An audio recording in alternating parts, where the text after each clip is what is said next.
আসসালামু আলাইকুম। আওয়ামী লীগের নেতাকর্মীদের জন্য অগ্রিম ঈদ মোবারক। কারণ আমি আমার এর আগের ভিডিওগুলোতেও বলেছিলাম যে লিখে রাখেন, আওয়ামী লীগকে নিষিদ্ধ করার যে দাবি উঠেছে, এটা এই অন্তর্বর্তী সরকার অথবা এই সরকারের যারা উপদেষ্টারা আছেন তারা কেউই করবে না।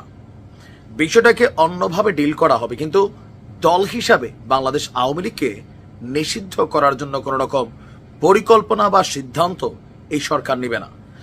আর যারা এই দলটাকে নিষিদ্ধের জন্য সর্বপ্রথম দাবি তুলেছিলেন, মানে আমাদের এনসিপি বা বৈষম্য বিরোধী সমন্বয়করা সার্জিস এবং হাসনাত, আপনাদের খেয়াল থাকার কথা, স্মরণ করিয়ে দিই।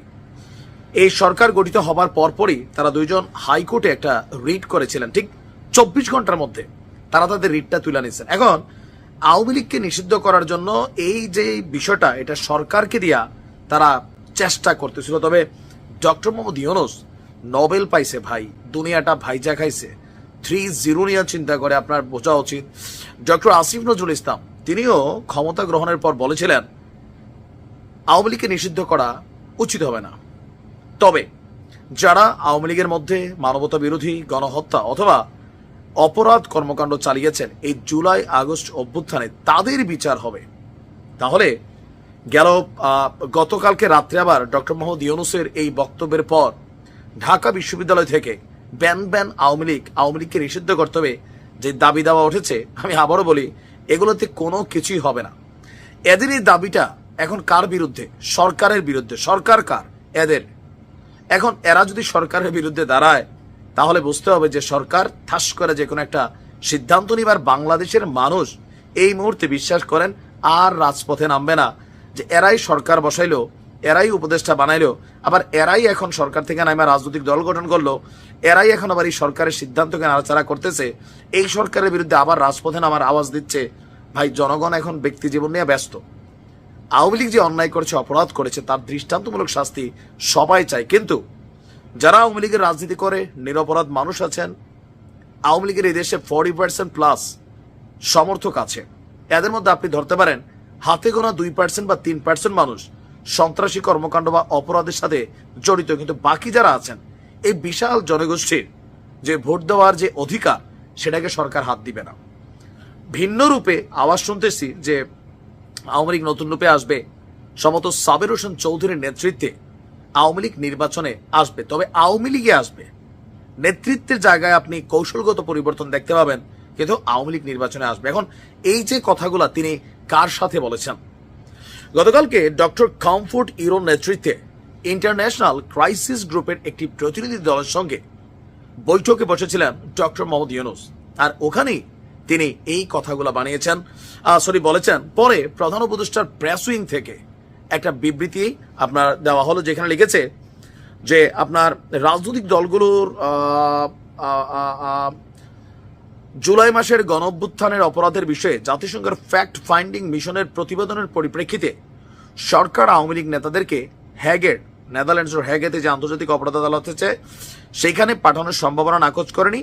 আর দল হিসাবে আওয়ামী লীগকে নিষিদ্ধের কোনো পরিকল্পনা আপনার সরকারের নেই।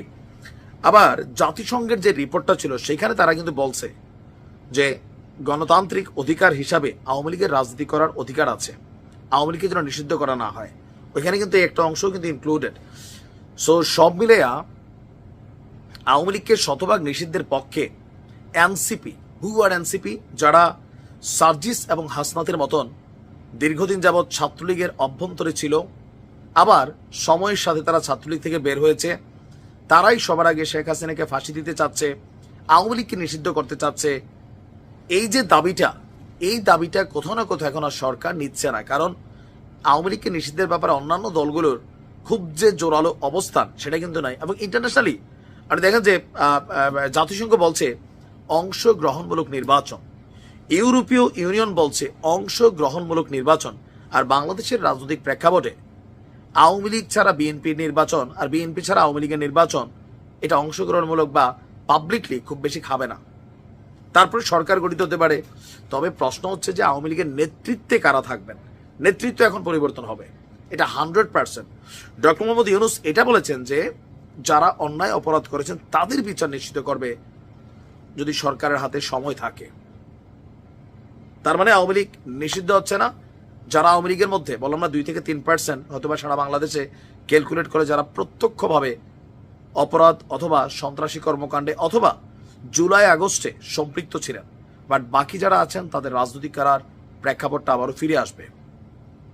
এখন এই সিদ্ধান্তে এনসিপি সবচেয়ে বড় বেশি ধাক্কা খাইছে। একটা বিষয় এরাও জানে যে কখনো যদি আওয়ামী লীগ ফিরে আসে অথবা আওয়ামী লীগ রাজনীতি করার অধিকার পায় রাজপথে, সবচেয়ে বড় প্রতিদ্বন্দ্বী এনসিপির জন্য হবে আওয়ামী লীগ। নেতৃত্বে পরিবর্তন যাই থাকুক, কিন্তু এনসিপিকে আওয়ামী লীগ গ্রহণ করবে না। আবার হাসনাত বলছিল যে এক খাপে 2 তলোয়ার থাকতে পারে না, তলোয়ার এখন 2টাই থাকবে। দেখার বিষয় হচ্ছে যে তলোয়ারের মধ্যে কোনটার ধার বেশি আর কোনটা মাঠে থাকবে। শেখ হাসিনা বিহীন আওয়ামী লীগ হবে, don't worry, but Awami league I don't know যে আসলে কি হতে যাচ্ছে। তবে ডক্টর মোহাম্মদ ইউনূসের এমন সিদ্ধান্তে অনেকটা হতাশা ফুটে উঠেছে। বৈষম্য বিরোধী বলেন, এনসিপি বলেন, সমন্বয়করা বলেন, সবাই টেনশনে আছে।